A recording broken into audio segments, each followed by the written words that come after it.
The stars aligned for this race. Or something like that happened. Either way, what happened here can't be replicated. Rise, rise, pick up your weapon and face it.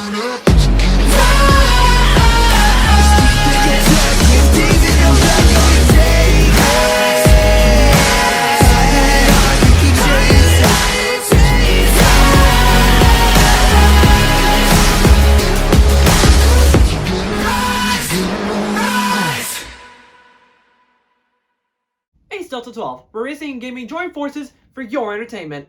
I can safely say that I didn't expect the race to go like this. Right out of the gate, Shane Van Gisbergen was the perfect foreign drive and attack for this race. His own series is similar to NASCAR, he's familiar with street courses, everyone's on the same caliber as him due to the Chicago street course being a brand new track, and he even drives Camaros in his own series. So to have him drive Project 91 was probably the smartest decision Trackhouse Racing has made since signing up Ross Chastain to drive the one. Also, there's a couple of things I want to mention about a few drivers and their seasons as a whole, but I'm going to save that for the end of this video so I don't go too off topic. Tyler Reddick, starting in second, wasted no time in chasing down pole sitter Denny Hamlin, who only made it to turn 4 before Tyler Reddick got around him. On that same opening lap, Eric Almirola spun out but was able to continue. Over the course of the next 2 laps, though, we had 5 different drivers hit the tires, the last of which caused a caution. On lap 2, we had Eric Jones, Brad Keselowski, and Noah Gragson collectively hitting the tires. Then Denny Hamlin slipped into them later in that same lap, and on lap 3, Kyle Busch hit them hard enough to not be able to get out by himself, which brought out the caution. After the race went back to green, Daniel Suarez and Michael McDowell were battling hard for 4th on lap 6. And as the laps ticked by, Christopher Bell inched closer and closer to Tyler Reddick, before ultimately making the pass for the lead on lap 9. The race was quiet for a little bit after that, until Noah Gragson put his car into the turn 6 tires on lap 13. He tried to back it out, but the ground was still too wet due to rain that had popped up earlier in the day. And Gragson wound up smokescreening the turn, trying to vainly get the car out of the barriers, which brought out the caution. That's probably the only burnout he'll ever do in the Cup Series. Corey LaJoie and Alex Bowman battled for 14th as the race got back to green on lap 17, but it was smooth sailing for Christopher Bell as he won stage 1. Lap 21, the beginning of stage 2, saw Corey LaJoie have a tire problem that he resolved after losing quite a lot of positions. The very next lap would show off Joey Logano going into the tire wall. Jenson Button, while trying to get into pit road, was hit by Chris Buescher and spun around. As he righted himself, Joey Logano was able to get around him and make it to pit road himself. Oh hey, Shane Van Gisbergen's in second. On lap 26, Chase Elliott hit the tires in turn 2 and Van Gisbergen reached the lead before eventually having to pit. 3 laps later, Noah Gragson hit the tires in turn 6 yet again for another caution. Basically just copy and paste the previous accident on lap 13. Corey LaJoie spun out on lap 33 but was able to correct himself and keep going without the caution being thrown. On lap 37, Martin Truex Jr. got loose and was passed by Shane Van Gisbergen before hitting the wall 1 lap later and falling back. The lap after that, Alex Bowman spun and found himself in a precautious enough situation for the caution to be thrown. As the race went back to green on lap 41, Daniel Suarez hit the wall in turn 1, and on lap 43, Alex Bowman randomly stopped on the track, which brought out the caution, if I remember correctly, and Christopher Bell won the second stage.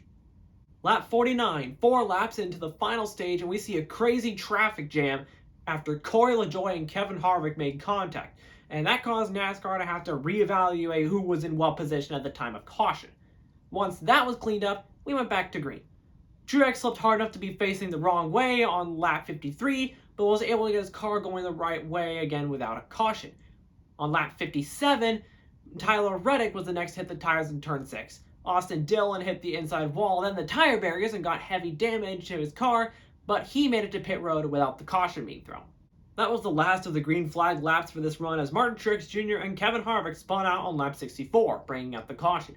When we got back to racing, they made contact and spun out again, all alongside Harrison Burton, who spun out trying to avoid them, but they all kept going without the caution this time.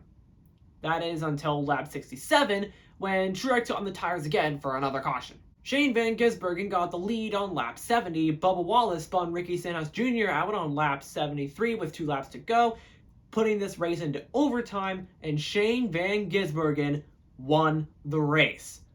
He's one of 3 drivers I want to highlight and give some focus on for this video, and the only one who will be getting the focus for just this race. The other 2 will have their seasons as a whole discussed. Shane Van Gisbergen, driver of Trackhouse Racing's Project 91 car, absolutely stole the show. He started 3rd, ran in the top 5 pretty much the entire race, and ended up winning the first ever NASCAR street course. A lot of history in this moment. Project 91's first win, the first ever street course, as I already mentioned. I think Van Gisbergen is the first New Zealand driver to win in NASCAR. He could also be considered a road course ringer, making him the first to win a race since Mark Donohue in 1973. And he's also the first driver to win in his first ever Cup start since Johnny Rutherford won his Daytona 500 qualifying race driving for Smokey Yunick back in 1963. This is also the first win for the 91 car since Tim Flock won back in 1953. And all of that culminated in 2023. That's a lot of 3s. That's it for Shane Van Gisbergen. Congratulations to everything he was able to accomplish on the Chicago street course. But as I said earlier, there are 2 other drivers whose seasons have probably been better than a lot of people expected. I'm going to start with Corey LaJoie. Corey LaJoie, so far, sits 23rd in the points, 8 full positions ahead of his previous finish last season of 31st. And he is easily within striking distance of the playoffs with 8 races to go. And the race next weekend is at his best track, where he finished 5th in the first race at the remade Atlanta Superspeedway and nearly won the second. Even early this year, he finished 4th here back in March. If he is going to get that elusive first win and make it to the playoffs, next weekend is his best chance to do it. But as impressive as Corey LaJoie's season has been so far, Chase Elliott's, I'd argue, is even more impressive. Early in the season, Chase Elliott broke a leg while snowboarding and missed several races. He came back and got suspended a week not too long after for intentionally wrecking Denny Hamlin. You'd think being out of the car for several races and not having gotten a win yet would be the cause for concern, but hold your horses on that. Since coming back from his injury, Chase Elliott has only 1 DNF, a 34th place finish due to a crash at the Coca-Cola 600. His next worst finish? 12th. He currently sits 24th in points, 1 position behind Corey LaJoie. If anyone is on the up and up overall this season, it is definitely Corey LaJoie and Chase Elliott. I'll be keeping an eye on these 2 over the course of the rest of the regular season, as well as the playoffs, should one or both of them make it. That's sort of all I have to cover for this video, so I guess we'll just close it out there. That's going to do it for the Grant Park 220 on the Chicago street course. If you guys like this video, then make sure to leave a like on it. And if you want to see more of this, then make sure you hit the subscribe button and turn on notifications so you won't miss an upload. Take care, y'all. Ace Delta 12 out.